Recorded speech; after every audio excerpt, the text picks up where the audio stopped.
Video game adaptations have a long history of failure. From campy 90s movies to forgettable animated attempts, it seems like no one can really get it right. But there has been hope recently. Arcane on Netflix, Fallout on Prime TV, even I dare say the Halo TV franchise that was recently canceled, and even Castlevania. What started as a small animated series of an old franchise became one of the best shows in Netflix's fantasy lineup. It has incredible action, layered characters, brutal world building, which is of course my favorite, and a finale that actually sticks the landing. This review isn't just about why Castlevania worked, it's about why it surprised me and so many other viewers as well. How it set a new standard, especially for animated video game adaptations, and why it still holds up for me as one of the most satisfying Netflix fantasy shows to date. The premise, like all good things, begins in tragedy. Dracula is enraged after the church burns his wife for witchcraft, which in reality is just science. And as a result, Dracula unleashes hell on Earth. His grief becomes a catalyst for war between humanity and vampires, and fought across real places across Eastern Europe. In this chaos steps in Trevor Belmont, the last surviving member of a disgraced family of demon and vampire and everything else hunters.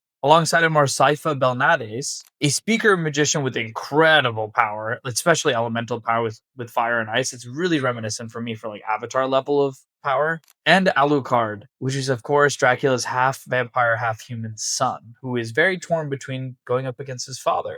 It's a story that blends history and fantasy in a very fun way. It's combining faith and science, human cruelty and supernatural intrigue, and a lot of revenge. What could have been a simple tale actually turns into a multi-layered kind of thing. You get grief, you get corruption, you get vengeance, and you get redemption. All of my favorite tropes. And as always, for me, the characters stand out, and we get a really great found family out of it. Alucard is a standout. To me, he's my favorite throughout the whole show. Half vampire, half human, and he's torn between his monstrous legacy of his father and the human, very grounding component of his mother. His loneliness, his guilt, his moral struggle is what makes him a very enjoyable character. You believe him, you want to support him, and you're also afraid of him at times. He's one of the best written animated characters of shows on Netflix I've seen so far. Trevor Belmont is your classic reluctant hero. He's cynical, narcissistic, often drunk, all the great things you need for someone who's going to be a triumphant hero. But he's also really deeply skilled and strangely extremely honorable. Again, great tropes to have. Richard Armitage's voice gives him gravity and wit and helps keep the character going along throughout the character development we see through each of the 4 seasons. Of course, Sci-Fi Belnades is the bleeding, beating heart of the group. She's a speaker magician who commands fire and ice. She provides optimism, brilliance, and sheer magical just awesomeness. Watching her evolve from just scholar to warrior is one of the show's amazing highlights. True character development. And then, of course, you get Dracula. Graham McTavish's voice gives him this gravitas and intensity that's both dark and brooding and scary in the right ways. But the thing is, his grief is understandable. He loses the woman he loves when he tries to become more human at her request, and then, of course, is killed by the very humans that she's asking him to protect and not kill. Right? Pretty standard huge villain stuff. His rage is terrifying, and his descent is completely understandable from the perspective, of course, of being, a power-hungry vampire. Later seasons adds villains like Carmilla, who schemes to dominate both the vampires and the humans. And we get Hector and Isaac, who are the former Forge Masters of Dracula, who are going on their own directions and at times kind of deviating from the point in the plot in general, but ultimately come together in ways that feel conclusive, especially towards the end. Again, some of these additions worked brilliantly, others less so, ultimately kind of dragging the plot, but we still get there in the end. The action for me is what keeps me pretty much going in most of these animated type series, because if it's not that good, I'm going to be on my phone and kind of half-heartedly watching, half-heartedly not. And in this case, the action is really, really good. It's not just good for a video game adaptation, it's just generally good.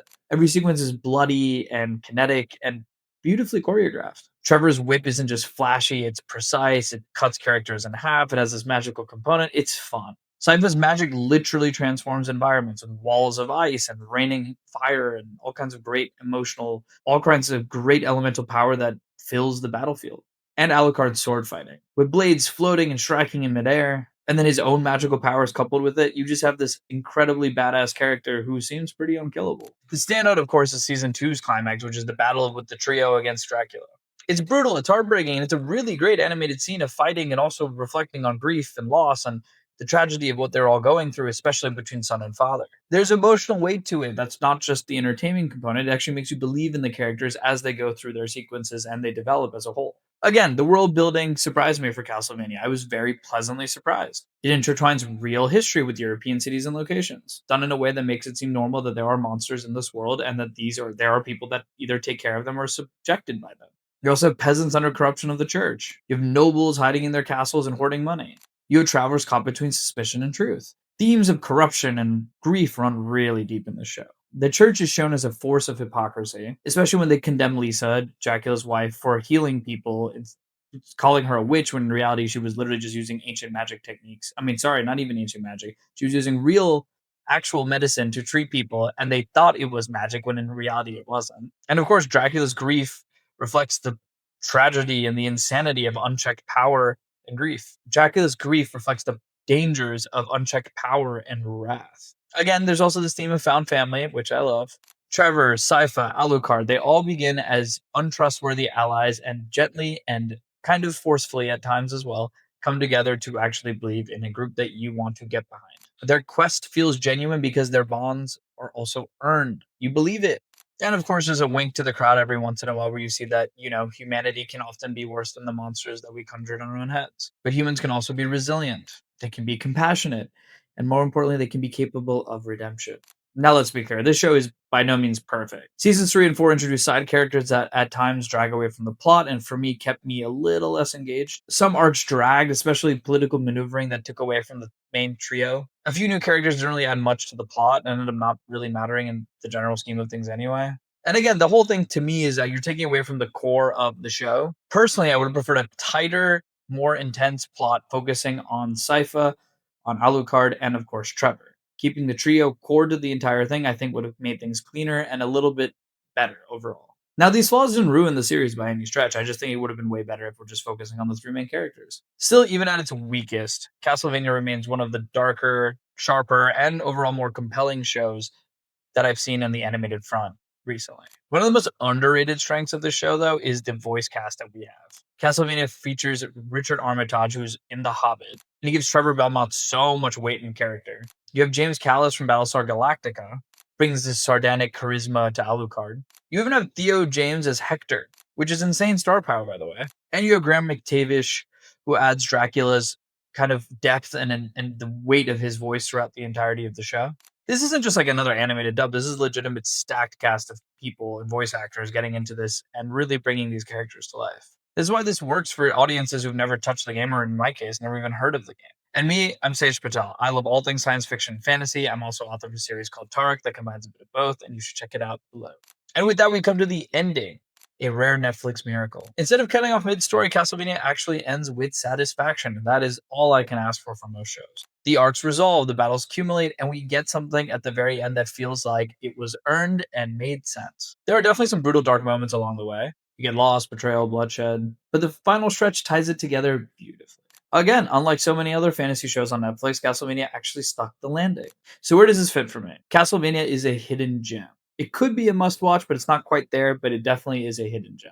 It's unexpectedly great, full of stunning action and compelling characters, and a finale that actually rewards you for the time you put into it. It's one of the few animated series I would actually recommend to people who've never watched things that are animated and enjoy fantasy shows as well. This is Sage and Sorcerer, and I consider Castlevania to be a hidden gem that you should consider watching. For those of you just joining the channel, please like and subscribe and check out the other videos and see if there's anything you like. Please comment and let me know if you don't like Castlevania because I'd love to argue with you. Thanks.